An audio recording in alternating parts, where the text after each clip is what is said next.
The Senate Judiciary Subcommittee on Crime and Counterterrorism is called to order. I want to welcome everybody to today's hearing, the title of which is A Time for Truth, Oversight of Meta's Foreign Relations and Representations to the United States Congress.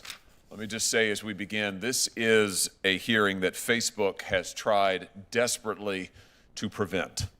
Facebook is one of the most powerful companies in the world.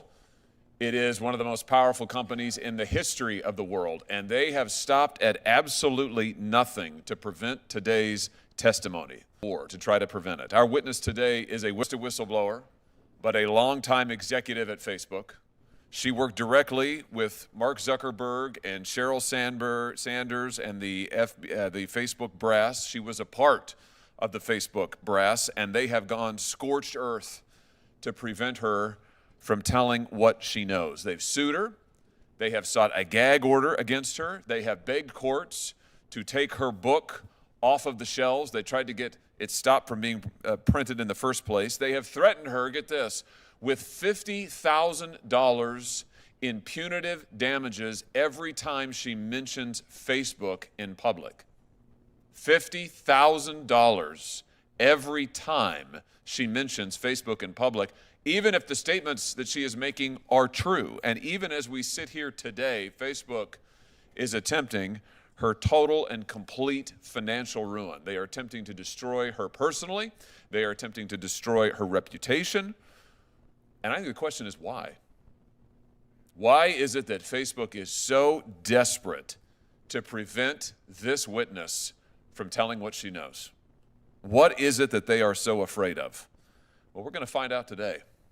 And I think that we've already got a sense of it. Sarah Wynne Williams knows the truth about Facebook. That's what they fear. She knows that while Mark Zuckerberg now claims to be a champion of the United States and claims to be a free speech warrior, he in fact worked hand in glove with the Chinese Communist Party for years. He in fact made censorship his business model. He, in fact, developed censorship tools for the Chinese Communist Party to use against its own people. He, in fact, made Americans' own user data available, was willing to make it available to Beijing. The truth is, Facebook and Mark Zuckerberg have lied to the American people repeatedly. And I think as we'll see today, they have lied to Congress as well.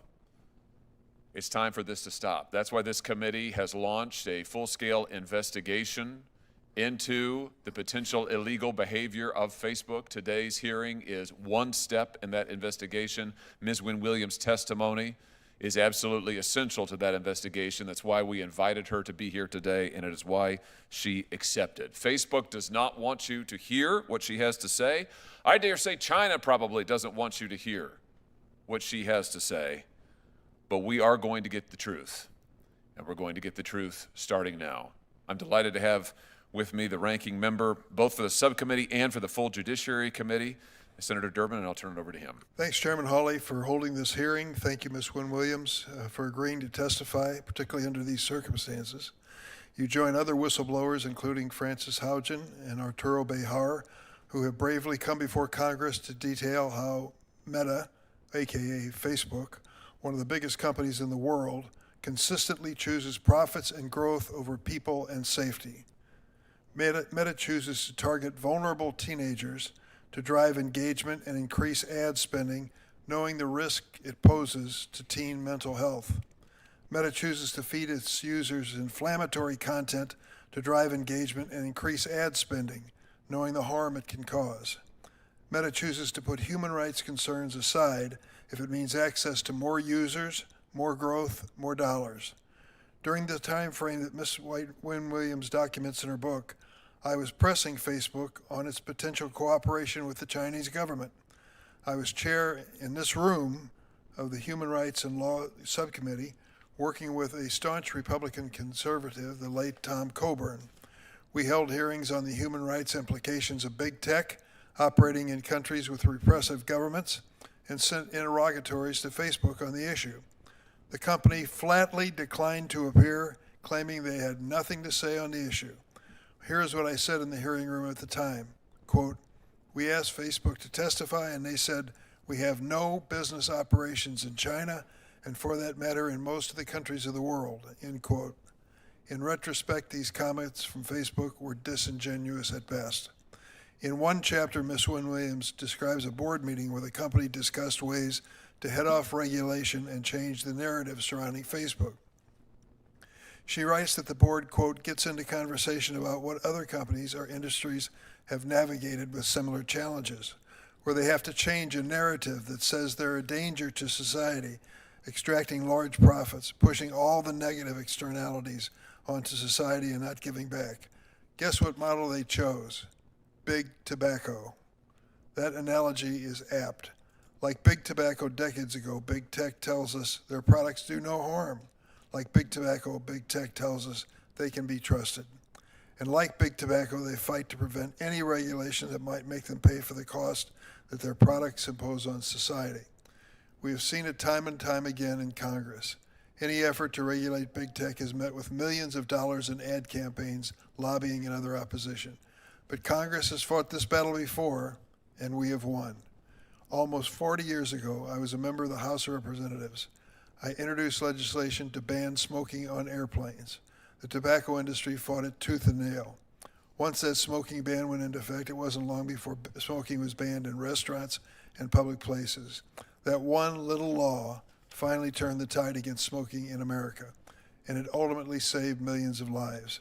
Thanks to people like Ms. Wynne Williams, I believe we're at a similar tipping point with big tech. The word is out. The shine is off.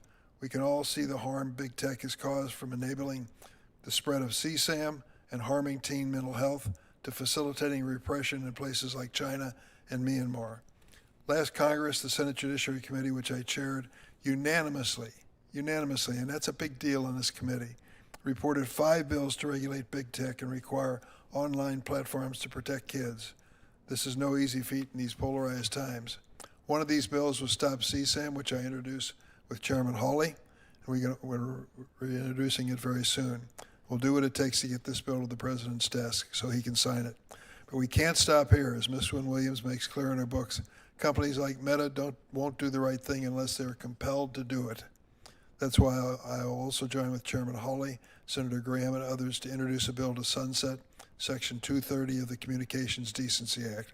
For nearly 30 years, Section 230 has shielded big tech from liability for the harms they cause. Only by removing that liability shield will big tech finally have to take the steps companies and all other industries have to take to protect their customers. Unless and until Congress imposes accountability on these companies, nothing will change. Children and society will continue to pay a price. I hope this hearing and Ms. Wynne Williams' testimony can once again shine a spotlight on the need to regulate big tech and build momentum. Thank you, Mr. Chairman. Thank you. We're delighted to have the chairman of the full committee, Senator Grassley, with us. And so I'm going to turn to Senator Grassley for an opening statement. Thank you, Senator. Thank you for exposing all this, or will be exposed. Thank you very much. In my 50 years as a member of the United States Congress, I've seen all kinds of whistleblower retaliation. I've seen it across all industries. The United States tech industry is no different. These tech companies sitting in those ivory towers in Silicon Valley look to silence whistleblowers. They want to keep these brave men and women from telling Congress, government regulators, and the entire American public about alleged wrongdoing at their companies. I've fought for whistleblowers my whole congressional career as authors of updates to the False Claims Act, the IRS whistleblower program, many other whistleblower laws. Whistleblowers are key to rooting out fraud, waste, and abuse, whether it's in government or in the private sector. Recently, I wrote to OpenAI about their efforts to silence whistleblowers. To address this, I'm working on bipartisan legislation to implement whistleblower protection in the artificial intelligence industry. Sadly, our witness, Ms. Sarah Wynne Williams, is facing down the barrel of a gun. Ms. Williams is a former employee, Facebook, According to her attorneys, Meta is threatening her with fines of $50,000 each time she makes a disparaging comment about the company. This can be easily abused to silence her for telling the truth. Thank you for bravely being here. This isn't the first time I've investigated a tech company for exposing America's data and sensitive technology to our adversaries. On September the 13th, 2022, as ranking member of this committee, I, along with Senator Durbin, held a hearing on those very issues. A Twitter whistleblower named Peter Zatko testified at that hearing. He disclosed to this committee that Twitter shared user information to foreign intelligence agencies, including the government of China. His disclosures made public that the FBI notified Twitter of at least one Chinese agent in the company. Now, what's different here now? Well, the Chinese didn't have to infiltrate Facebook. Facebook went to China. Ms. Williams has disclosed very troubling allegations. For example, she told my office that C-suite executives had Facebook rolled out the red carpet for the Chinese Communist government. According to our witness, Facebook executives agreed to provide the communists in China with access to user data and build data storage facilities in China. This would obviously involve America data. Allegedly, Facebook also built censorship tools to block certain content from Chinese users. According to Ms. Williams, Facebook also gave the ruling Communist Party and its People's Liberation Army briefings on artificial intelligence software. These briefings were done with the knowledge that they would assist the Chinese government in advancing its artificial intelligence program. These actions have and can have dire consequences. These disclosures to Congress are exactly how it ought to be done. This whistleblower, in my view, has absolutely done the right thing. Ms. Wynne Williams, I often say that whistleblowers are treated like skunks at a picnic. Unfortunately, you've experienced that already. Thank you for your courage and bravery for coming forward to Congress. We'll be conducting a thorough investigation and ask Meta to fully cooperate. I'll be in and out because of votes on the floor of the Senate, but I want to come back and ask a few questions. You bet, Mr. Chairman. And now let me turn to my good friend and someone who has been a great friend of whistleblowers and also has been a champion in going after big tech, Senator Blumenthal. Thank you, Senator Hawley, and thank you for your leadership on this subcommittee and having this hearing, and also on the subcommittee that we chaired together on technology and the law, and I'm still hoping we will continue our work on AI.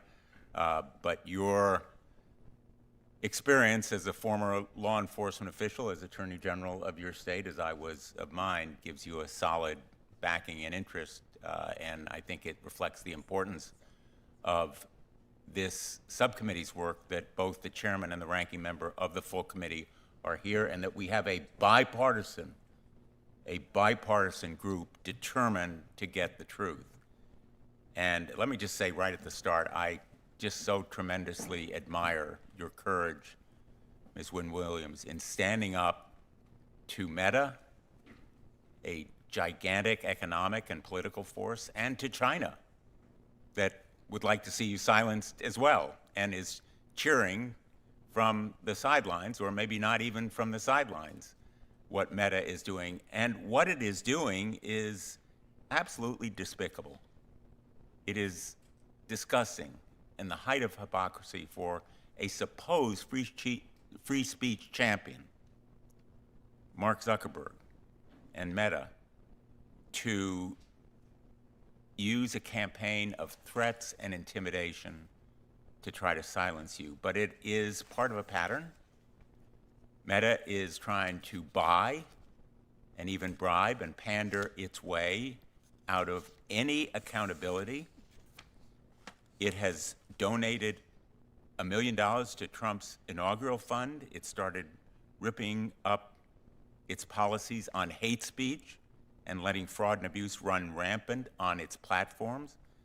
And appallingly, according to the Wall Street Journal, Zuckerberg has recently visited the White House 3 times to get the president to order the Federal Trade Commission to drop its antitrust case. Meta will stop at nothing to dispel and disguise and deceive, and it has done it to Congress. It has done it to Congress and to the American people.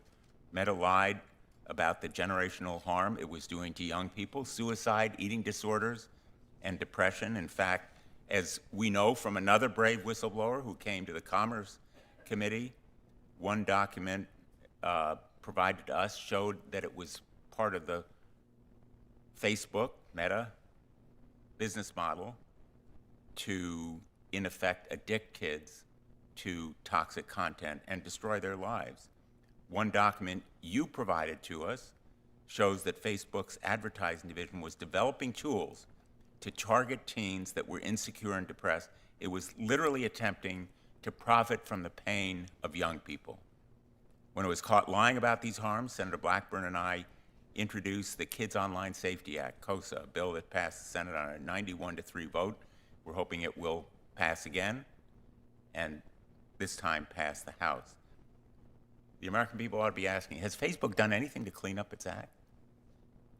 And the answer is no. It actually diverted its millions of dollars to try to stop KOSA.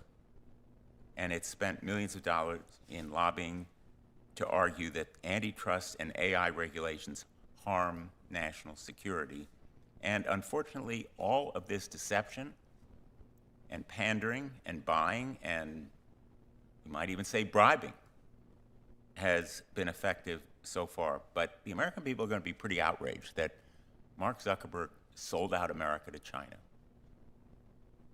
that he imperiled our national security for a buck, that he compromised a highly significant American corporation for personal gain and profit. And your allegations and testimony matter tremendously because you have credibility. You have nothing left to lose. You have your integrity. Mark Zuckerberg has lost his through his deception. And he oversaw and personally approved of plans that undermined American national security because his own engineers warned him that operating in China would expose Americans to Chinese surveillance and censorship. So he not only risked our national security, but the individual security of everyday Americans. And they ought to be downright angry, outraged that he sold them out as well as America. He hid those risks from Congress. He and other Facebook executives provided testimony in hearing after hearing after hearing that was misleading at best and false at worst. Meta has attempted to dismiss these allegations as just old news, nothing to see here, nothing new. Well, people watching and listening to you, Ms. Lynn Williams, will know the importance and impact of what you have revealed to the American people and to the world. I have opened an investigation with Senator Ron Johnson on behalf of the Permanent Subcommittee on Investigations, and we've demanded documents from Meta regarding its operations in China. The Permanent Subcommittee on Investigations is determined to use whatever tools and instruments and powers we have to get to the bottom of all of the facts here. And I really appreciate Senator Hawley's support for that. investigation. He has joined our efforts. He's a member of the Permanent Subcommittee on Investigations, and I look forward to our bipartisan, and it will be bipartisan effort to continue this effort for truth. And again, thank you for being here. Thank you for your courage. And now let me introduce someone who's been a champion for privacy and for antitrust and standing up to these corporations, Senator Klobuchar. Thank you very much, Senator Hawley. And of course, thank you to Senator Durbin and Blumenthal. I was listening to all of you, and I was thinking how when we first started on this journey, it was pretty lonely. I think the first bill we did that I remember was the Honest Ads Act with Senator McCain, in which we simply tried to get disclaimers on political ads that were on the platforms. Facebook initially opposed it and then did support it at the end. It still hasn't been passed, of all things, because of all the lobbying. But since then, there has been this big coalition of people, I think based in part on, I haven't read your book yet, but from what I understand, some of the things that you have pointed out that have brought people with us of all political stripes. And part of this is just the pushback whenever we try to do anything on antitrust when it comes to self-preferencing products, and this is of all of the platforms together, the intense lobbying against any kind of movement, even for things the companies agreed to do in other countries, or when we try to do something as simple as fentanyl, to try to put in place bills to make that be reported when it's being sold on the platforms. Senator Cruz and I lead the Take It Down Act that has gotten support from a number of the platforms, not originally, that I believe is going to pass through the House. It's already passed through the Senate for non-consensual porn, both AI created and actual. But there is so much more to do, and I just keep nearly every hearing saying, you know, if you want this to stop, then why don't you work with us in supporting some of these major bills outside of some of the ones that I mentioned. For too long, they have turned a blind eye when kids, as pointed out by the other senators, joined their platforms, used algorithms that would spread harmful content, and of course provided a venue for drug dealers, to the point where the former head of our drug enforcement agency said that the cartels in China and Mexico had basically harnessed, those were her words, harnessed the platforms. We know about the risks of mental illness, addiction, exploitation, even suicide for these kids that have their images. They put it out looking for a girlfriend or boyfriend, and they're so mortified and they're so young that we've had over 20 suicides in 1 year, according to the former FBI director. As you observed in your book, it really didn't have to be this way. They could have chosen to do it all differently and fix so much of what's been destructive, but they didn't, so we must. Thank you. Now let me introduce our witness. Sarah Wynne Williams is the former director of global public policy at Facebook. She's a former New Zealand diplomat and international lawyer who first joined Facebook after pitching her own job. After leaving the company, she's continued to work on tech policy, including artificial intelligence. Now, all of that you can learn from reading the back of her book, but there's more to it than that. She worked at Facebook from 2011 through 2017. She witnessed Facebook's rise from a niche tech company to a global superpower capable of bullying nation states. And she wasn't just some mid-level functionary. She worked closely with Mark Zuckerberg and Sheryl Sandberg. She arranged their meetings with world leaders across the globe. She heard their plans for China. She's no ordinary whistleblower, and she comes to tell us not merely about what has happened, but also what is coming. Now, it is our practice, Ms. Wynne Williams, and the Judiciary Committee and its subcommittees to swear in our witnesses before they testify. So if you would, let me invite you to rise, raise your right hand, and we'll get started. Do you swear that the testimony you're about to give is the truth, the whole truth, and nothing but the truth, so help you God? Thank you very much. We'd love to hear your opening statement. Take as long as you need. Chairman Hawley, Ranking Member Durbin, and distinguished members of the committee, thank you for the opportunity to speak with you today. My name is Sarah Wynne Williams, and I served as the Director of Global Public Policy at Facebook, now Meta, for nearly 7 years, starting in 2011. Throughout those 7 years, I saw Meta executives repeatedly undermine U.S. national security and betray American values. They did these things in secret to win favor with Beijing and build an $18 billion business in China. We are engaged in a high-stakes AI arms race against China. And during my time at Meta, company executives lied about what they were doing with the Chinese Communist Party to employees, shareholders, Congress, and the American public. I sit before this committee today to set the record straight about these illegal and dangerous activities. Meta's dishonesty started with the betrayal of core American values. Mark Zuckerberg pledged himself a free speech champion. Yet I witnessed Meta work hand in glove with the Chinese Communist Party to construct and test custom-built censorship tools that silenced and censored their critics. When Beijing demanded that Facebook delete the account of a prominent Chinese dissident living on American soil, they did it, and then lied to Congress when asked about the incident in a Senate hearing. The willingness to censor was not the only troubling thing I witnessed. I watched as executives decided to provide the Chinese Communist Party with access to Meta user data, including that of Americans. Meta does not dispute these facts. They can't. I have the documents. As recently as this Monday, they claim that they do not operate their services in China. Another lie.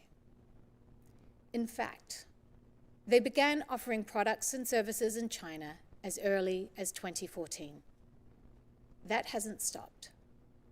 Their own SEC filings from last year show that China is now Meta's second biggest market.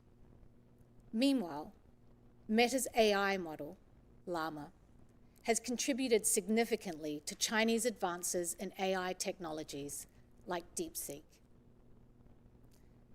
Facebook's secret mission to get into China was called Project Aldrin and was restricted to need-to-know staff. There was no bridge too far. Meta built a physical pipeline connecting the United States and China. Meta executives ignored warnings that this would provide backdoor access to the Chinese Communist Party, allowing them to intercept the personal data and private messages of American citizens. The only reason China does not currently have access to US user data through this pipeline is because Congress stepped in. Meta started briefing the Chinese Communist Party as early as 2015. These briefings focused on critical emerging technologies, including artificial intelligence. The explicit goal being to help China outcompete American companies. There's a straight line you can draw from these briefings to the recent revelations that China is developing AI models for military use, relying on Meta's Llama model. Meta's internal documents describe their sales pitch for why China should allow them into the market by, quote, helping China increase global influence and promote the China dream.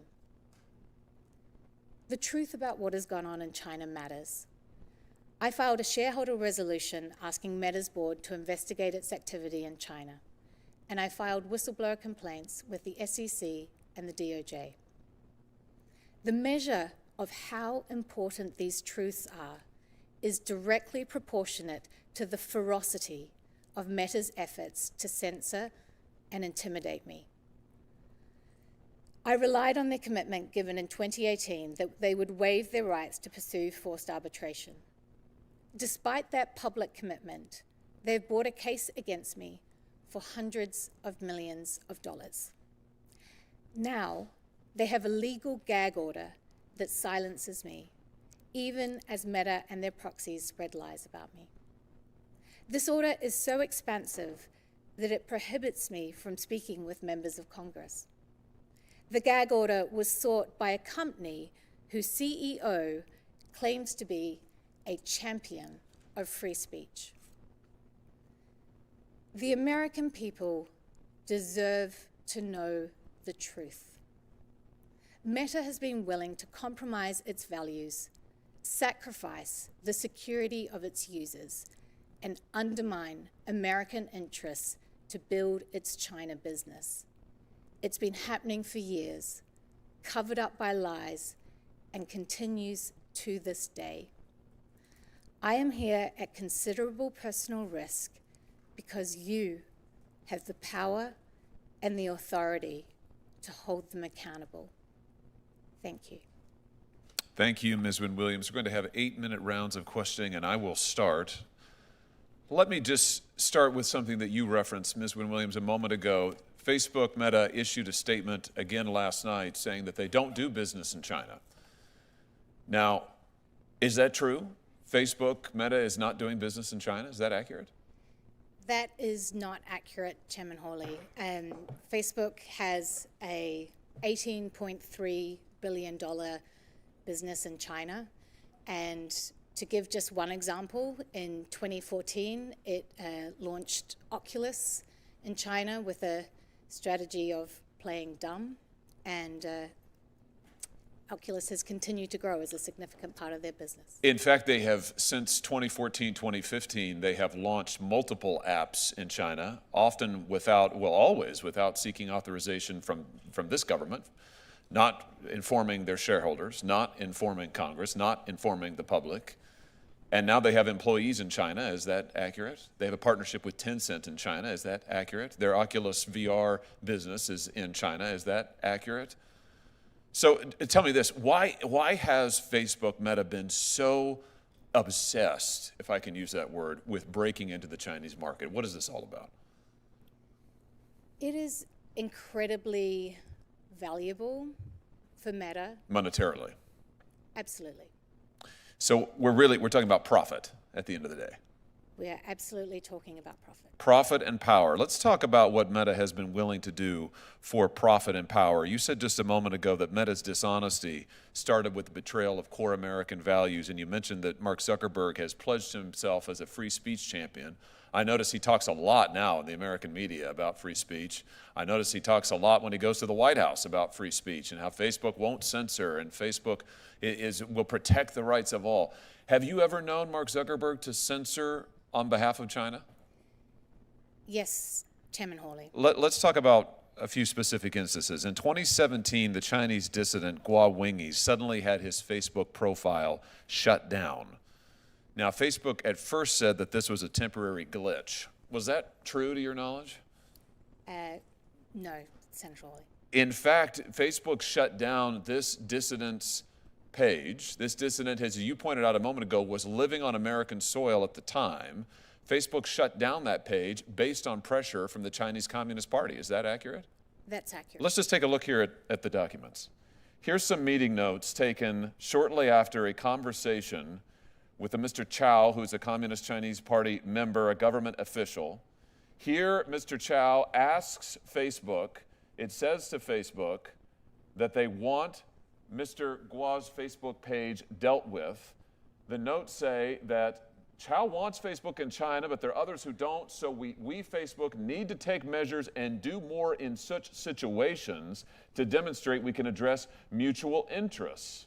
And then they go on to list, here's what we could do. We could do nothing, we could say we can do something, or we can do even more than expected, but we need to provide a response to the Chinese Communist Party on what we can do. So here we have evidence of high-level contacts between Chinese Communist Party officials and Facebook asking for this dissident's page to be taken down, Facebook acknowledging this pressure, saying we need to do something if we want to get the party's cooperation, the government's cooperation. And what happened next? Well, Senator Hawley, one thing the Chinese Communist Party and Mark Zuckerberg share is that they want to silence their critics. I can say that from a personal experience. So I think they came to the right man. This led to a series of events where eventually this man on American soil was kicked off the platform. So in April of 2017, following these conversations, Facebook takes down the profile, bans it, of Mr. Guo. Then in September, they make that ban permanent. Now here's the really interesting thing. When Facebook's general counsel was asked about this directly under oath in a Senate Intelligence Committee hearing, he sang a different tune. Senator Rubio asked him directly, was there any pressure from the Chinese government to block his account? Was there any pressure to block his account? The general counsel, Mr. Stretch, no, Senator. We reviewed a report on that account and analyzed it through regular channels using regular procedures. Was this truthful testimony, Ms. Williams? No, Senator. It's in fact an outright lie, is it not? It is, Senator. We just saw the documentation. Facebook received not just a request, Facebook received direct pressure from the Chinese Communist Party and bowed to it and discussed it internally and planned it and then lied about it to Congress. Let's talk about what else they've been able to do, been willing to do in order to get this access to the Chinese market. Let's look at some more meeting notes. Here's a readout of a group of Facebook engineers offering to create a censorship regime that will allow Facebook to block all traffic the Chinese Communist Party doesn't want. Phase 0, this is an internal chat. Phase 0, we identify all traffic that are currently blocked in China and we, Facebook, block them. This is a test for us to see whether we can actually identify all traffic from China. And then the chat continues, yes, good way to build trust. And another conversant says, great stuff, guys, let's do it. What do they, give us some context here, Ms. Wynne Williams. What are they talking about doing here? When they say block all content that China wants, we, Facebook, do it for them. What are they talking about? They're talking about activating their censorship tools on behalf of the Chinese Communist Party. So Facebook creates censorship tools that will allow them to assume the burden, if you like, of censorship, where they will do all of the censoring that the Chinese government was doing. Facebook would do it on their behalf. Is that right?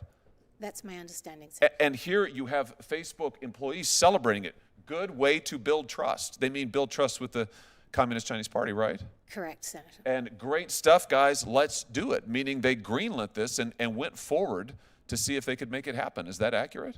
That's my understanding, Senator. All of this, let's be clear, for a murderous regime in China, the most barbaric, most evil regime on the face of the planet, and our free speech champion, Mark Zuckerberg, is here with his team of engineers actively working to make Facebook censor on their behalf. Let me ask you this. What about user data, Ms. Wynne Williams? Facebook has said publicly many times, we would never compromise user data. It's a red line in the sand. We'd never do that. Never, never, never. Was Facebook ever willing to share user data with the Chinese Communist Party? Yes, Senator. In fact, they had a plan for that, didn't they? Here's some more documents, internal documents. Update, I spoke with the China team yesterday. They flagged a potential complication arising from our negotiations with the Chinese government. I emphasize this is a Facebook document now. These are Facebook executives. In exchange for the ability to do operations in China, Facebook will agree to grant the Chinese government access to Chinese user data. There it is in black and white. Facebook will agree to grant the Chinese government access to Chinese user data, including Hong Kongese user data. And then they talk about they're going to have to get their Hong Kong citizens to re-agree to terms of service so they can slide this right by them. This is extraordinary. Can I just ask you, Ms. Wynne Williams, was Americans' user data ever compromised? Or they ever plan to compromise American user data in any way? Do you know? One of the challenges with the servicing a market as big as China was the internet infrastructure that would underpin that. So I mentioned the cable that they joined between the US and China, and that would be very helpful. But in servicing this market. But it would still mean that the service would be slow. So they contemplated using POP servers. And POP servers is a technical data server that brings the data closer to the end user. The challenge with POP servers is that you can't segregate data. It would have American data, it would have Chinese user data, and it would be on Chinese soil. So I want to just be clear about this. Here in this document, Facebook is talking about making Chinese user data available to the Chinese government because they're going to store that data in China. Is that correct? Correct. But when you store that data in China, Americans who exchange messages or other information with Chinese Facebook users, that would mean the Chinese government could get access to the American data as well. Is that correct? Through the POP servers, potentially, yes. And Facebook was willing to take that risk. Yes, there was a lot of discussion about this, and ultimately, yes. I mean, this is extraordinary. This is exactly contrary to what Facebook has represented for years. Here, they're willing to build data centers, store data in China. They are willing explicitly to give the Chinese government access to it. And if that means that American user data is also compromised, they're willing to do that too. All for profits in China. There was virtually nothing they weren't willing to do. Chairman Grassley? And I'm only sitting over here because of your chart. I take very seriously adversaries having access to critical technology such as artificial intelligence, and I noted in my opening statement you made allegations about Meta's efforts to help China's government in that field. In your opening statement, you said that Meta's goal was to help China outcompete American companies. Can you explain why they would want to do this, and is there any documentation on that point? Thank you, Senator. They saw, I guess, part of the value proposition that they could provide the Chinese Communist Party was their expertise in helping Chinese officials. So they explicitly, and I would be happy to provide you with the documentation, called out U.S. firms. They said, we can help you, China, not have to rely on firms like Cisco or IBM, because we can help you with the technical expertise. So they were offering on, things like how to build more efficient data centers, or how to ensure that engineers could better understand technology like photo tagging. Okay, and then, and by the way, that documentation would be appreciated. What was Meta's ultimate goal when they briefed Chinese government on artificial intelligence technology, and what information and technology did they provide? So I think it links to this value proposition. Meta has some of the best minds of a generation. They've employed the smartest graduates working on cutting-edge technologies like artificial intelligence. So who better, if you're the Chinese Communist Party, to teach you about these technologies than Meta? In terms of understanding the extent of this, I think this is a really great area for your investigation. Now that Facebook has changed its name to Meta, is Meta currently providing the Chinese government with access to artificial intelligence technology? So it's been well reported that Chinese researchers have used the Llama model both for AI weapons and also that Llama is part of what powers DeepSeek. Please describe for the committee how Meta planned to share data from American citizens with the Chinese government, and for example, did Meta have any agreements with the Communist Chinese government to provide them with the data, and if so, do they still have those agreements, as far as you can tell that you've been gone from the company? So part of the challenge, as I mentioned, was building like the internet infrastructure to support their China ambitions, and it was through that internet infrastructure that they would gain access to potentially American citizens' data. I think, again, this is another very good area to investigate and get further information directly from the company. Who at Meta facilitated these conversations, and what officials in the Chinese government did Meta staff meet with? So there were many meetings between the Chinese Communist Party and Meta. So right from the top, Mark Zuckerberg met with Lu Wei. There were lots of visits back and forth between Beijing and Menlo Park. There were lots of meetings with senior Politburo, senior CCP members, and I'd be happy to provide more documentation on this to the committee. Okay. Then my last question follows on where Chairman Hawley left off. If there's anything that you can add to this, you don't have to repeat what you told him, but describe to the committee how Meta planned to share data from American citizens with the Chinese government, and for I don't think I'm going to ask that question. I think you covered it well. Thank you, Senator. Thank you very much. Thank you, Mr. Chairman. Thank you, Chairman Grassley. Thank you for being here. Thank you for these questions. Ms. Williams, can I just go back to something you said a moment ago in response to Senator Grassley, and maybe let's just start at the beginning. So is it your testimony that Facebook executives and employees cultivated relationships with members of the Chinese Communist Party? Absolutely, Senator. And this happened over a period of years? This happened over many years.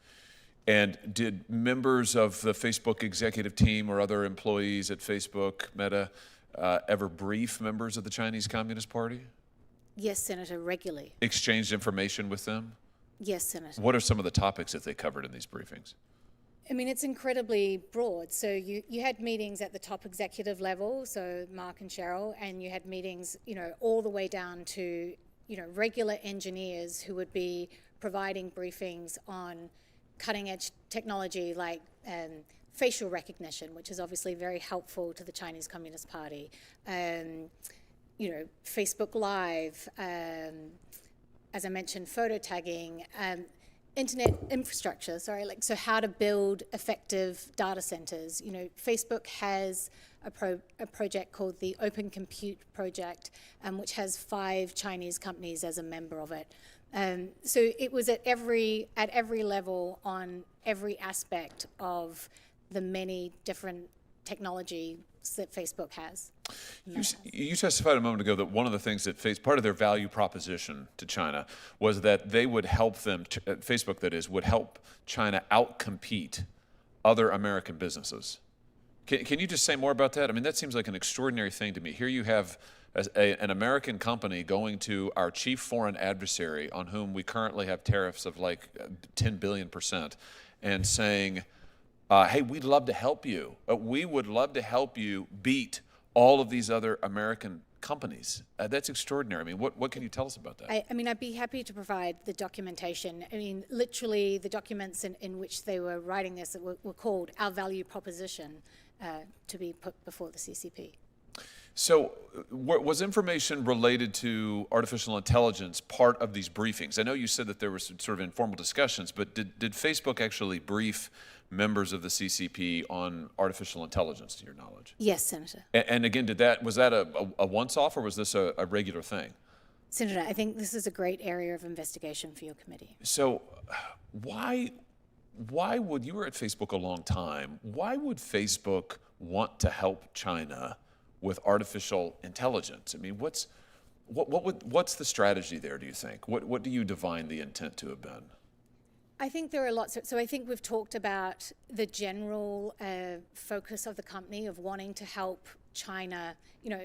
This is over a period of time where China was rapidly trying to increase its own technological expertise and trying to grow its own homegrown technology company. So it's incredibly valuable to have the brightest minds in the world show you how that technology works, and then I think at the moment, as you're aware, there's a debate in the AI community around whether open source models or closed models are more appropriate. And one of the considerations around that is national security.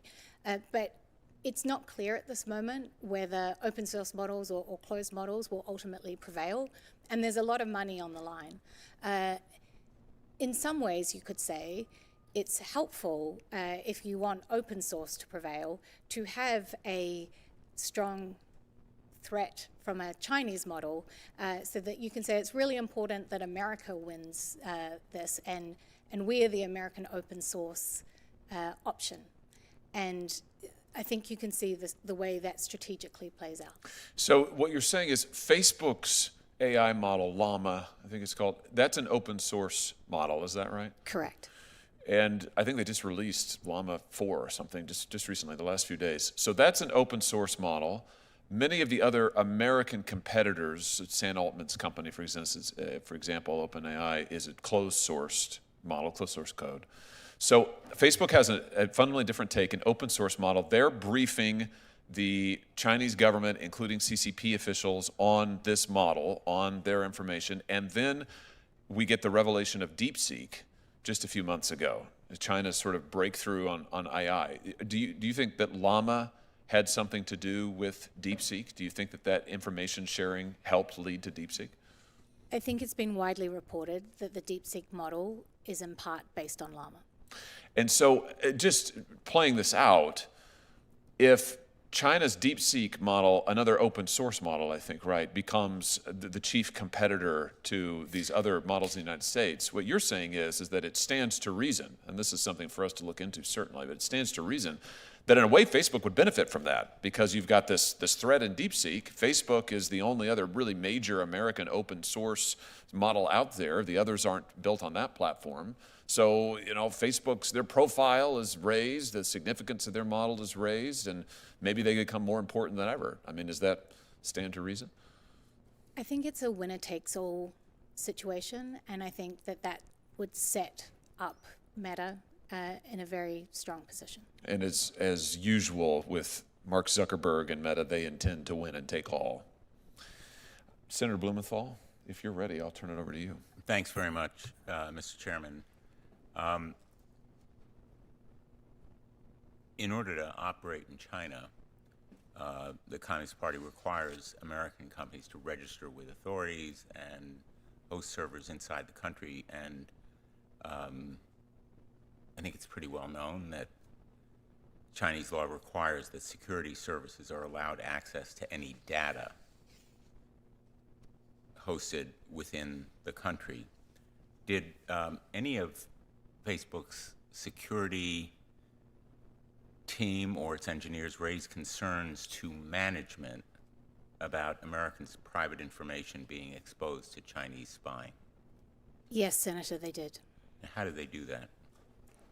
They documented their concern in a number of ways. They noted that this would happen, that the Chinese would get access to the data, and they also noted their concern in other discussions and other documentation, saying, my red line as a security engineer is to not be comfortable with this, but my red line is not Mark Zuckerberg's red line. Maybe you can explain what you mean by that. The engineer was saying that they were not comfortable with the way the China project was structured that would allow the Chinese Communist Party to potentially access American citizens' data. But in saying that, they noted that, that's a red line for me as a security engineer. That's not Mark Zuckerberg's red line. Did you sense he had any red line? I did not. If he did, you don't know what it was? I don't.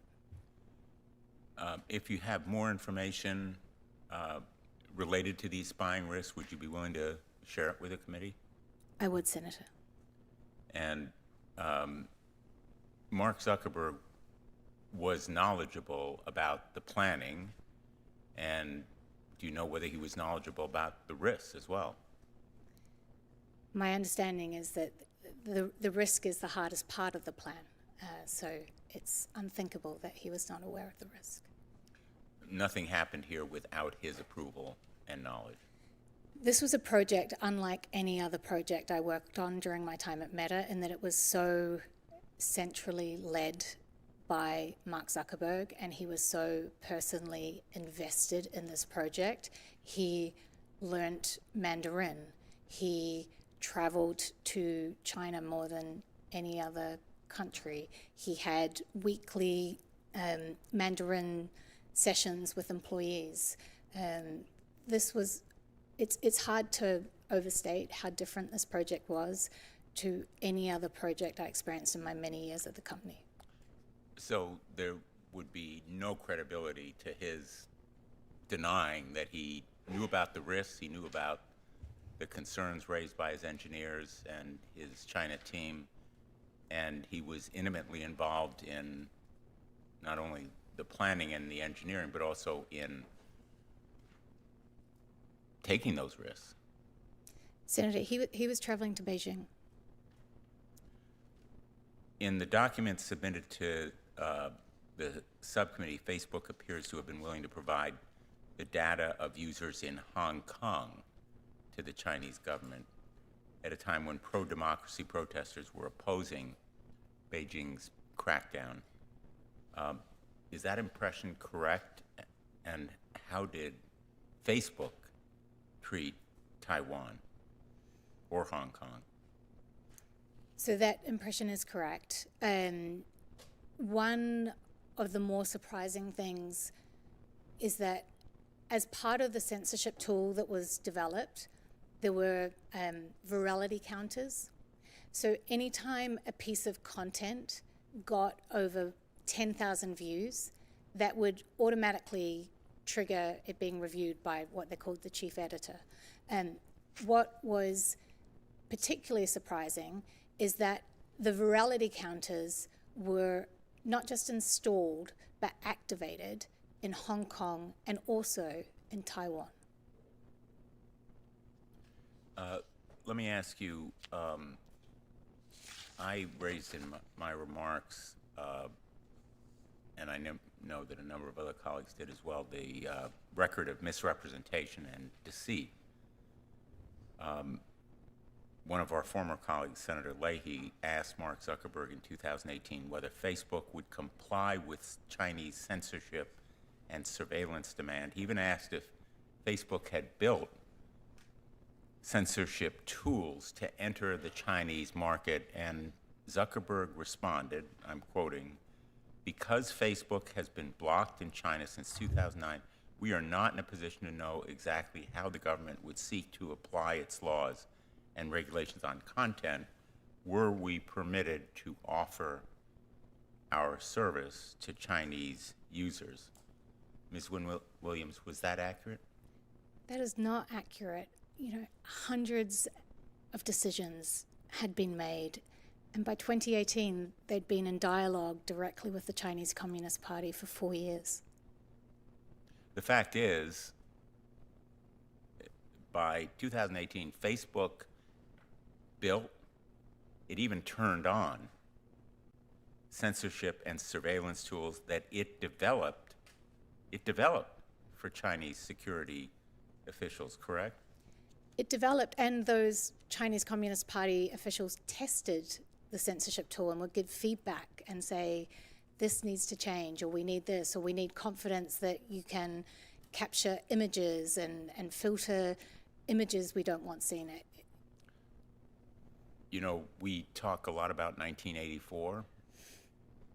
Facebook developed a virility counter tool that directed any posts of over 10,000 views to be reviewed by an Orwellian-named, quote-unquote, chief editor. Is that correct? That's correct. And was the chief editor's geographic reach limited to mainland China, or did they plan to cover other locations? They plan to cover Hong Kong and Taiwan, is my understanding. So their surveillance operation was directed at Taiwan That's my understanding, Senator. and Hong Kong. That's my understanding. Was the editor-in-chief's or the chief editor's power limited to reviewing viral posts?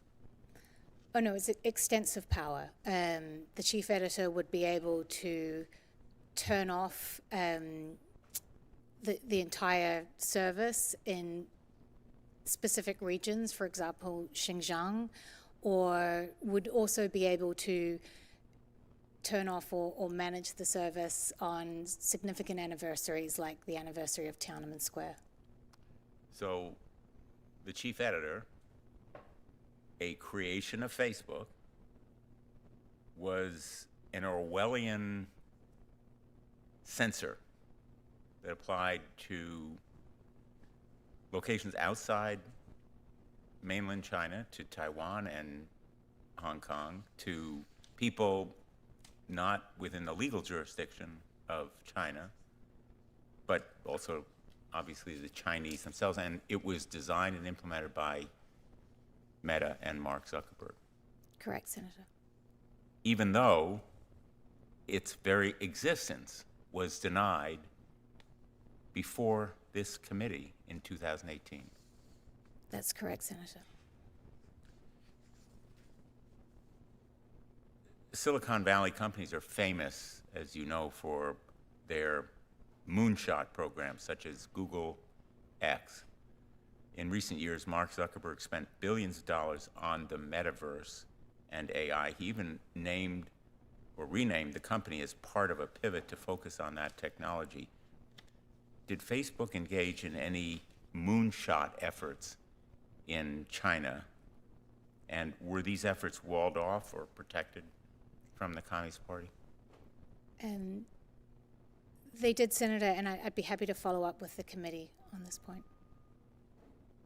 You'd prefer to follow up privately?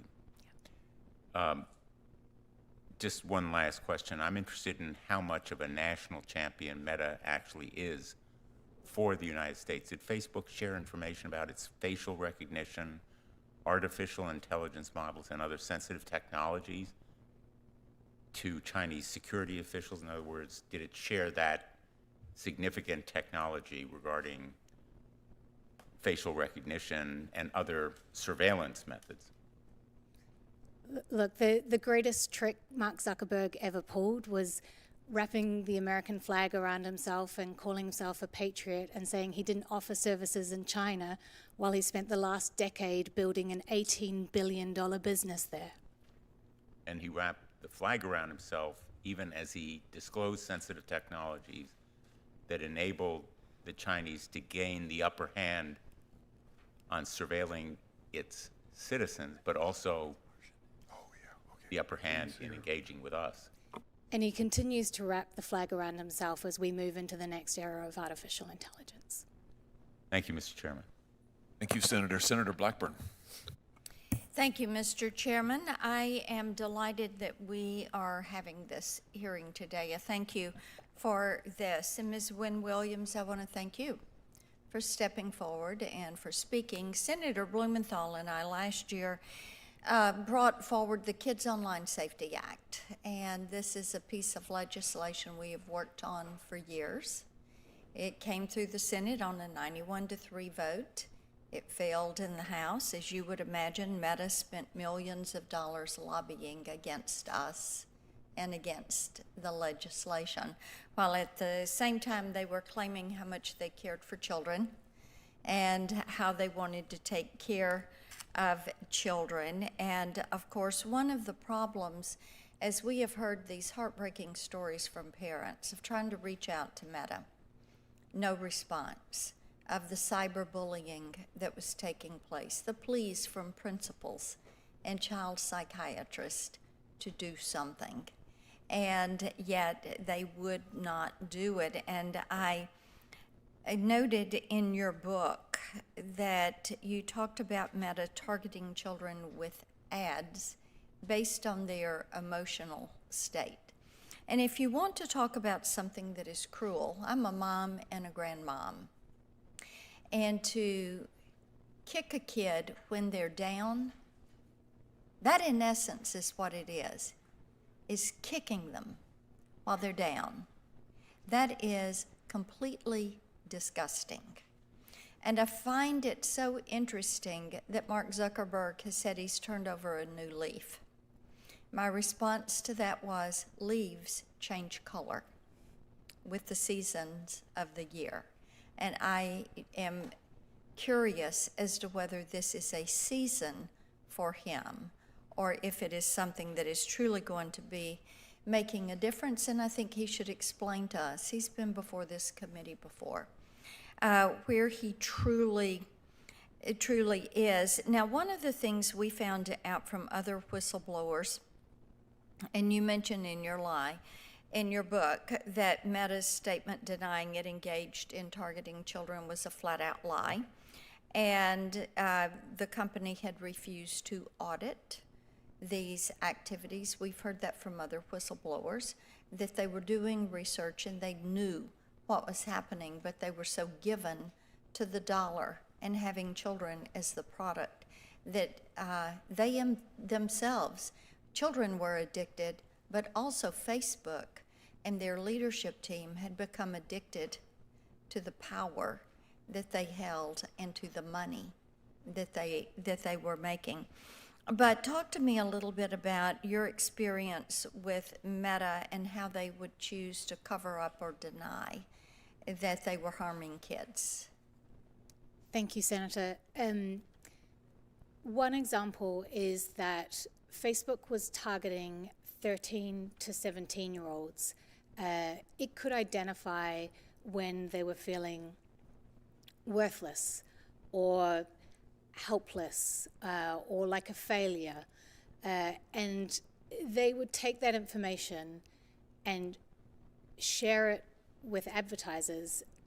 One of the things about advertising is advertisers understand that when people don't feel good about themselves, it's often a good time to pitch a product. You know, people are more likely to buy something. And so what the company was doing was letting these advertisers know that these 13 to 17-year-olds were feeling depressed and saying, now's a really good time to serve them an advertisement. Or if a 13-year-old girl would delete a selfie, that's a really good time to try and sell her a beauty product. Or if a 13-year-old girl is... So let me interrupt right there. Sure. If she deleted a selfie, then Facebook was in essence, or Meta, Instagram, they were in essence tracking her activity online. Absolutely. That Okay. was taken as a signal and then shared Right. with advertisers. So they didn't stay given specifically to their app. They traveled in the child's phone. Absolutely, sir. Okay. Excellent. Thank you. Thank you for that. I think it points up some of the harm that is there. One of the things I wanted we've talked about China and their launch of apps, Facebook's apps in China. I wanted to see if you could elaborate on the type data that would be found on Facebook servers located in China and the broader implications of allowing the CCP to have access to that data. Senator, I mean, we've just spoken in your last question about, just one example of the amount of information that this company has. It is unfathomable. It's very, very hard to wrap your mind around the amount of data that this company has on each person who logs on to its service. It's private messages, but so much data. And all of that would channel through a POP server. So then it is not just limited. The data Facebook holds, or Meta holds, is not just limited to the Meta applications. Not at all, Senator. So basically, Meta has the ability to build what I call a virtual you of an individual, where they go, the transactions they have, the different apps that they rotate from one to another. Is that accurate? Absolutely, Senator. Okay, thank you. I've got one other question I want to come to you on, and we have heard not only from you, but from others, that Mark Zuckerberg would veto recommendations from his team when it came to improving practices that would protect children or would protect data. And he would do this because he would say it was too costly. And I just find that astounding. In the physical world, we have laws that protect an individual's privacy. We have laws that protect children and protect them from being exposed to certain harms like alcohol, tobacco, sales, meeting predators, pedophiles. So I wanted to know if you had witnessed that he or the other C-suite were actually vetoing recommendations that would have provided consumer protection and protection of children in the virtual space. Yes, Senator, and as a mother of 3 children, that's one of the more difficult aspects to reconcile with this company, that it is not a company that looks after users, particularly those 13 to 17, which they regard as vulnerable yet very valuable. And then, how long were you employed at Facebook, and when was your last day? I was employed from 2011, and it's slightly complicated, but I finished in the end of 2017. 2017. Okay. Thank you very much. Thank you, Mr. Chairman. Senator Durman. Thanks for being here. That reference that I opened up with, that you made in your book to a strategy, a message strategy for Meta, and someone suggested tobacco as kind of the guideline that you might want to follow, some dangerous product that was lessened in intensity to the public by misrepresentations. As I mentioned at the outset, I was part of the effort to bring them down. Didn't realize I'd reached a tipping point with smoking on airplanes, but it turned out to be one, and things changed. You make a reference as well in the book that a lot of the executives at Facebook protected their own children from what might have been an exploitation. What you've described here, the algorithm that analyzes your activity on the board and says, well, just deleted a selfie, good time for an ad. Somebody had put that together. So these executives at Facebook protected their own kids from that kind of exploitation, correct?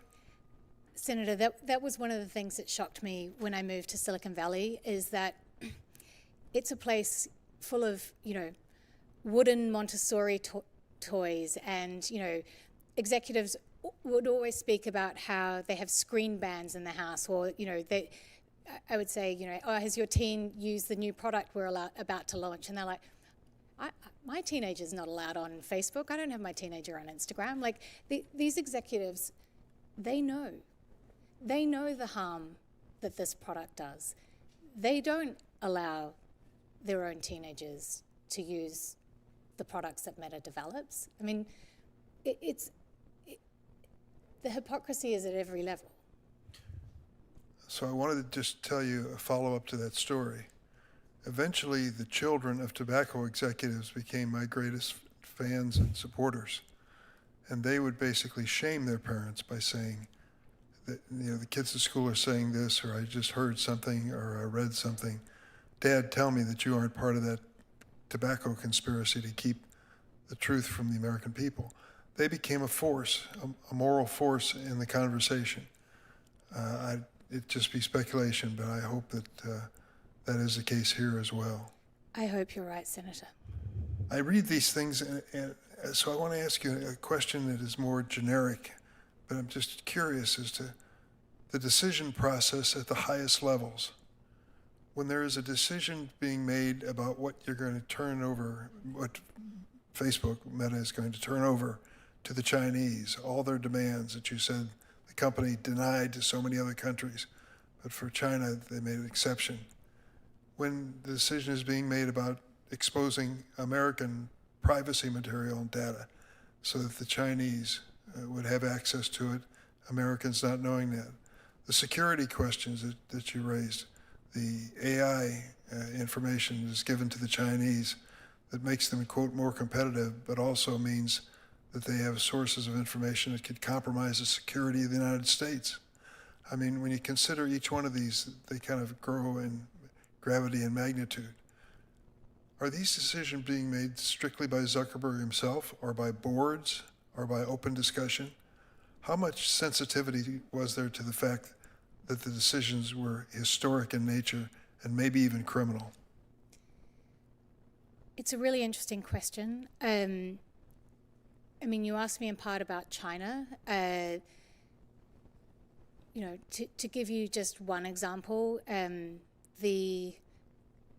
the governance level, which is what you're asking me, the lead independent director on Meta's board was also on the payroll for the China project. So that they had dual loyalty?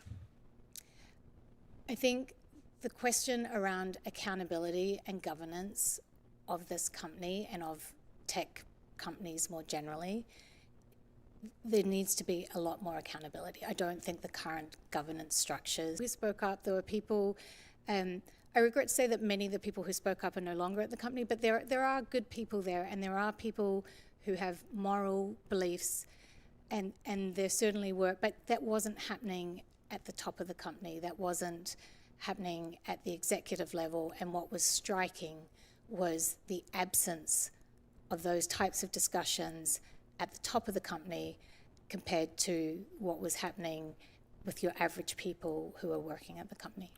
And you say Mr. Zuckerberg himself prides himself on being a loyal American?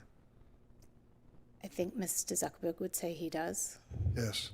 but I don't want to speak for him. No, of course not. But I think the evidence that you've given us points in the other direction. Lying to Congress may be in the realm of a mortal sin, depending on your faith conviction, but certainly selling out the security and privacy of the United States is about as low as they go when it comes to big tech. Have you been in any conversations involving Section 230? No, Senator. All right, well, that's certainly a law that we're taking a close look at here, which shields companies like this from personal civil liability. Many of us believe the committee has voted accordingly that if they could be held accountable for their decisions in a court of law and fined damages, money to money, that this would have more impact than some of the best speeches we could put together as members of Congress. So we're going to work on that. But, Mr. Chairman, I thank you for this hearing, but I particularly thank you because you've referred to in your testimony what you call in the book 3 pistols, which I think is your reference to your 3 children. You've done a great thing for them and for kids all across the world. Thank you for testifying today. Thank you, Senator. Ms. Wynne-Williams, let me ask you a little bit more about the censorship tools that you've been asked about today, you've testified about, that were actually deployed in Hong Kong and Taiwan. And let's just, if we can, let's just look again at the privacy team email. Not that one. That one. Yeah, so this is, and just so members of the press understand, the committee's in possession of this document. We have blacked out, as you can see, we've blacked out the names of individuals here, but in the documents, we have those names. Of course, we'll follow all appropriate legal procedures, but just so the press understands, the committee is committed to doing a full investigation. We do understand and know who the people are on this chain. We can see who they are, and we can see the full course of the discussion. But I just want to emphasize something here. The update is they spoke with the China team. They flagged a potential course of potential complication of course of negotiations with the Chinese government. Let's just stop there for a second. Someone pointed out to you that Mark Zuckerberg testified under oath that he didn't know what the Chinese government's terms would be to operate Facebook in China because they were banned, quote unquote, in China. So he just had no idea. He was saying this as late as 2017, 2018. He just had no idea what the terms would be. That's just categorically false, isn't it? Absolutely, Senator. And this email shows that it is false, correct? Correct. In fact, what this email shows is Facebook is in very regularly close contact with members of the Chinese government, down to specifying how they want the censorship tools to work. They're giving feedback on it, back and forth and back and forth. And here they've agreed on a set of censorship tools to deploy in Hong Kong, down to the fact that they say we're going to have to actually re-TOS. Does that mean terms of service? Correct. So in other words, they're going to have to push out to Hong Kong users a new click thing for them to click on, which they won't, of course, really understand or know because it's almost impossible to decipher. But in fact, what they're doing is it's allowing Facebook to stand up new censorship tools on behalf of the Chinese government. Is that correct? That's correct. Now, here's another interesting point. Back in 2012, the FTC here in this country, the FTC entered a consent decree with Facebook about privacy. Do you remember, Ms. Wynne-Williams, this would have been early on in your time at the company, but do you remember roughly any of the terms of that FTC consent decree? Because they are relevant here. I do, Senator. They were intended to prevent Meta from deceiving people about the extent to which they collect and share their data. Yes, so the part of the order is, and let me just quote, Facebook shall, quote, shall not misrepresent in any manner, expressly or by implication, the extent to which it maintains the privacy or security of covered information, end quote, which is user data. Now, Facebook is under a consent decree with the FTC on this basis, and yet they are deliberately misrepresenting across the world the security of user data. They are negotiating with the Chinese government to turn over user data, grant the Chinese government access to Chinese user data, including the Hong Kongese, including Taiwan, and yet they're representing to American government officials, no, we don't do that. We don't do that. In fact, they testified under oath. We don't make user data available. All of that was just lies. Is that fair to say, Ms. Wynne-Williams? Senator, many decisions have been made, and they were all premised on the basis that Meta would hand over Chinese user data to the Chinese Communist Party. So in addition to lying to Congress on what seems like a fairly regular basis, lying about suppressing dissidents, lying about setting up censorship tools, they've also arguably violated FTC consent decrees. And we have the documentation. This isn't just Ms. Wynne-Williams' opinion. This isn't just her recollection. We have the documentation with the Facebook employees, who I might add are high-level, executive-level employees, who are planning this and doing this. It's quite extraordinary. This was a pattern of operations at Facebook over and over and over. We'll come back to that, Ms. Wynne-Williams, but if you're ready, Senator Klobuchar, Yeah. I'll turn it over to you. Thank you. Thank you very much. And I just again appreciate that you have come forward. In your book, you wrote that Facebook remade American news media by inserting Facebook at the center of it, driving down ad rates for newspapers, and distributing their stories using their content to boost time spent on Facebook. Senator Kennedy and I, as a side, have a bill to push negotiations for the price of content, which I think is really important. But could you explain how Meta uses news content to boost time spent on Facebook, and how that allows Facebook to sell more advertising without paying publishers their fair share? I mean, the key thing that Meta is obsessed with is engagement. It's keeping people's attention on the services that Meta owns for as long as possible, using whatever tools it can. So definitely the work of publishers and the work of many dedicated journalists, and also increasingly they're utilizing AI to keep engagement, often AI based on the work of journalists and authors. Mm-hmm, exactly. And when discussing ways to promote a healthy news market, you quoted Mr. Zuckerberg as saying, quote, "You're compromising with the dying industry rather than dominating it, crushing it."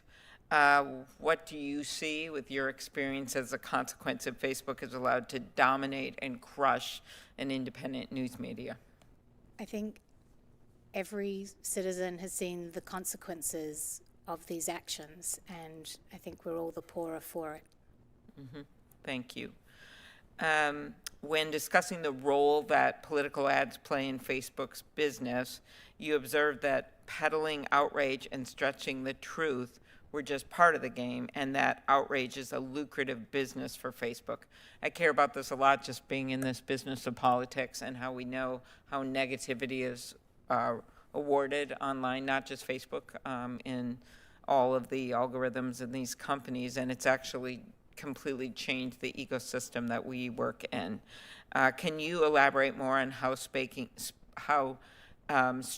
political outrage is profitable for Facebook and ramifications for democracy? I think we're all living with the consequences of this every day.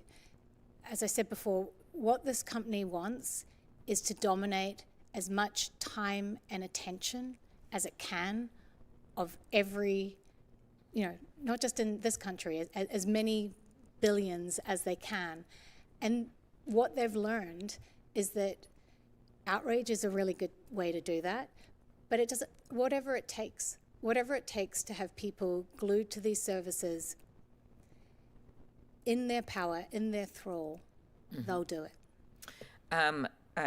The major focus of this hearing, of course, on China, and I have to say that I found that whole piece of this ironic, because when Senator Grassley and I were trying to pass our bill about the self-preferencing, which was also, of course, got the ire of Google and Amazon, these other companies.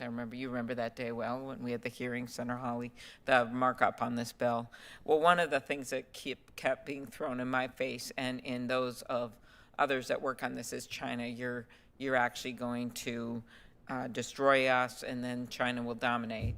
And at one point, another senator actually said that was what national security officials said. And anticipating that, I had actually gone around to the then head of the FBI, the head of the CIA. I'd called them all or seen them at things. And while they were getting in the business of endorsing, they said, no, this idea of doing something about putting consumer protections in and saying you can't put your own product all the time at the top of the search engine, that did not hurt our national security vis-a-vis China. But that is what they claim, and that's what's so interesting about your experience and your testimony. And your book actually reveals the extent to which Facebook was willing to put growth over the U.S. national interest to gain favor with the Chinese Communist Party, as you pointed out in your testimony today. In fact, and I know Senator Grassley asked you about this, you wrote, Meta started briefing the Communist Party as early as 2015. You talked about this today. The explicit goal being to help China outcompete American companies. Could you elaborate on that? I think to pick up on your point, Senator, Meta is very quick to say, don't do anything that can hurt us because you'll let China win. You'll let China win on AI. You'll let China win and gain the technological advantage. And the whole time, the company that's done the most to help China gain a technological advantage is Meta. Mm-hmm. So do you believe Facebook is an honest broker? This is called a softball. When it claims competition reforms would harm the U.S. ability to compete with China? Because I'm telling you, we hear this all the time. So every time we try to bring up any of these bills. I hope what we've discussed today, Senator, helps you push back very firmly and gives you something to create some real accountability. And then finally, Senator Cruz and I mentioned we have this bill, Take It Down, that's passed the Senate. And just your view that if Meta puts its considerable engineering expertise toward the problem of removing non-consensual intimate images that have the power to ruin lives, or even the selling of fentanyl or some of these other things, do you think they could do it?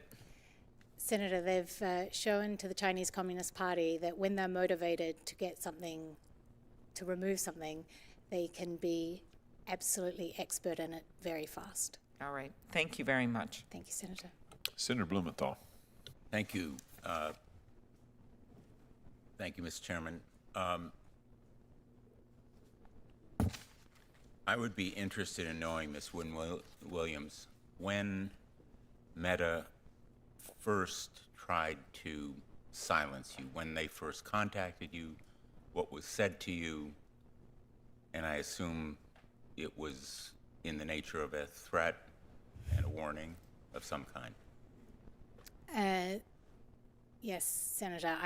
I have had some very,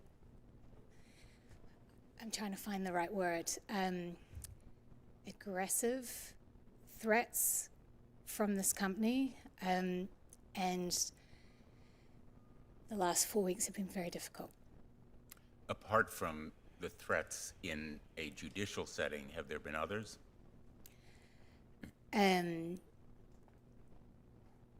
There have been a number of things, Senator, yes, yeah.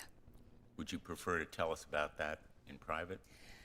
No, it's okay, I can, sorry, it's hard, but I can talk about it, yeah.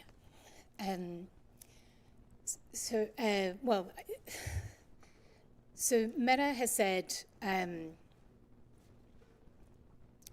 so even the choice to come to speak to Congress was incredibly difficult. Maybe it's helpful if I read what they told me. Please do. They said,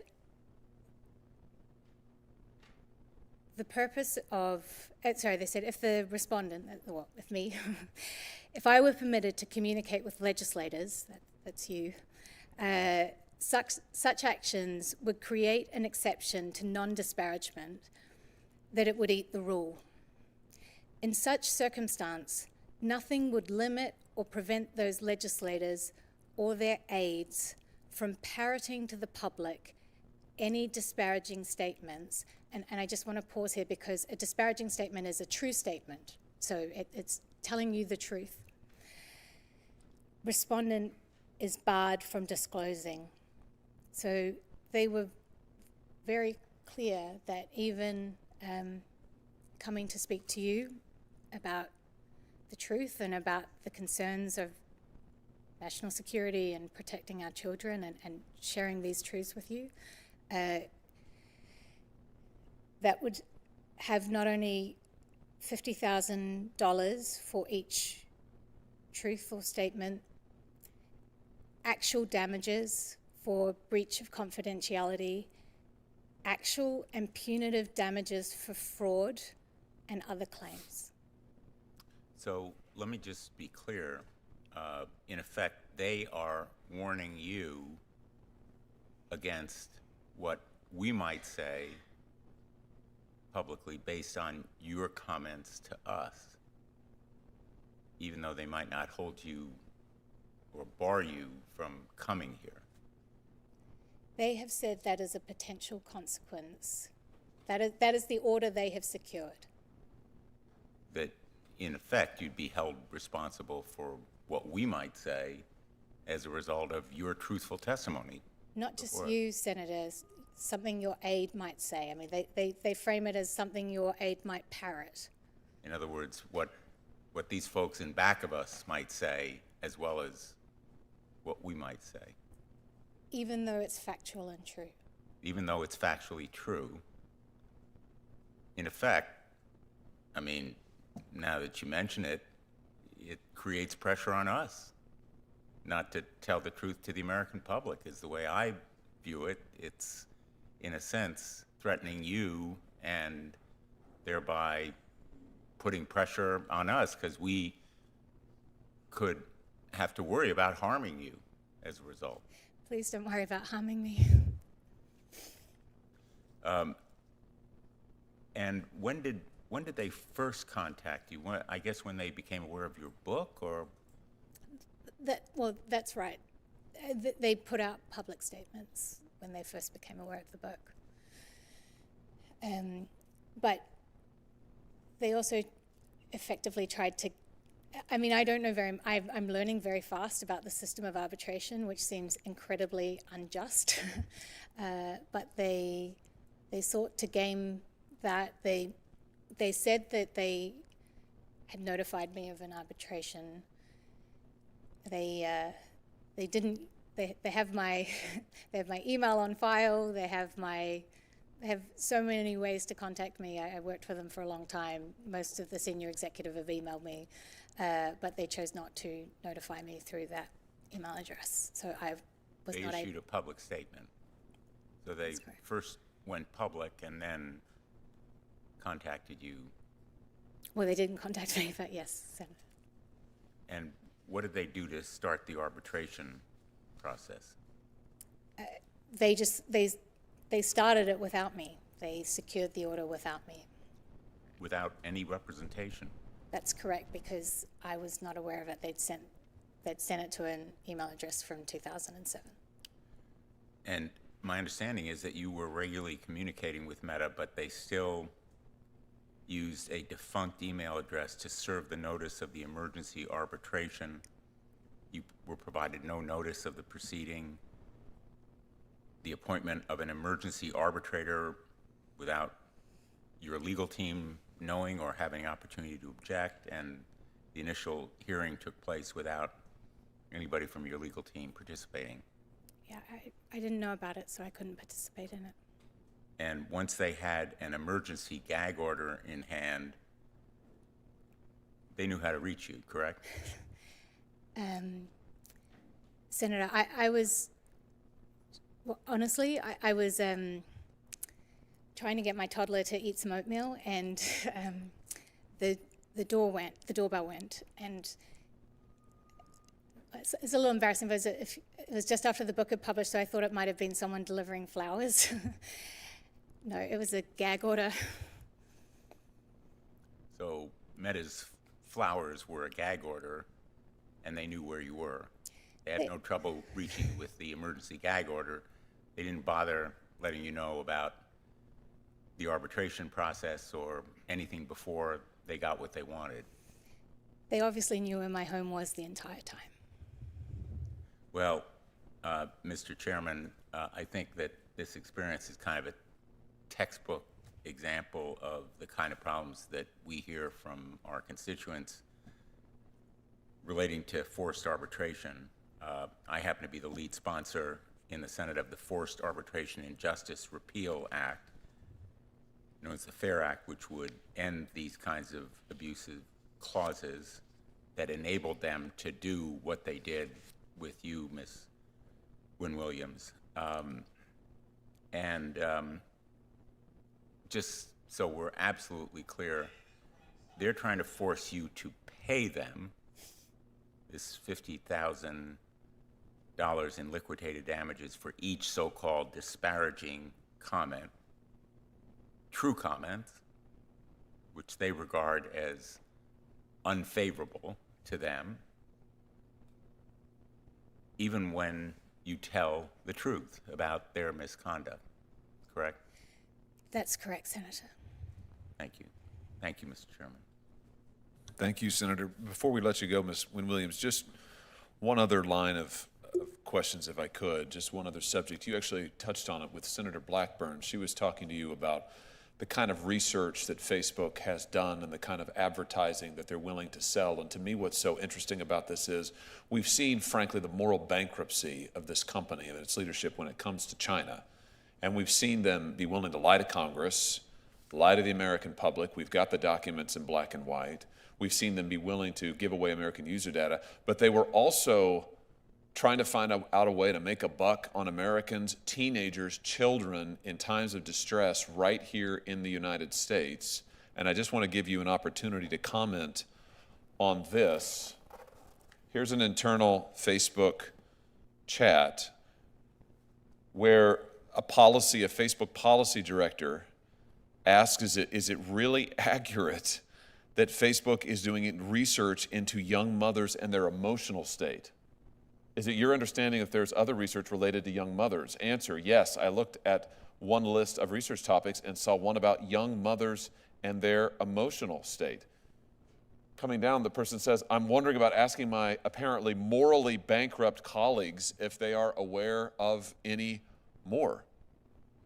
This is about Facebook's program to target ads to people when they are in emotional distress. Is that right? Is that what we're seeing here? That's correct, Senator. And that included teenage girls, as you were discussing with Senator Blackburn, those who had maybe recently deleted a selfie, maybe not feeling very good about themselves, and Facebook said, oh, fantastic opportunity. We could sell this to advertisers. It apparently also included young mothers who are in moments of distress. I mean, who knows what that might include? Everything from the spilled oatmeal you were trying to put into your toddler's mouth. I have 3 children, so I understand. Or who knows what, much, much worse things. So Facebook is constantly looking for opportunities to sell to advertisers, to make a buck, even on their own users. And they're doing it by tracking their users all over the place, tracking their emotional state. I mean, have I got that accurate? You've got that accurate, and beyond that, it's things like things that often do concern teen girls, like body confidence. You know, that's something else that they use to target, you know, weight loss or other things on you know, children, really, 13 to 17-year-olds. So, to your knowledge, did Facebook, after this email exchange, you know, where another user says, I think it's a slippery slope here, and then there's the admission, there is a level of behavioral targeting. I mean, just to be clear, I want everybody to see this.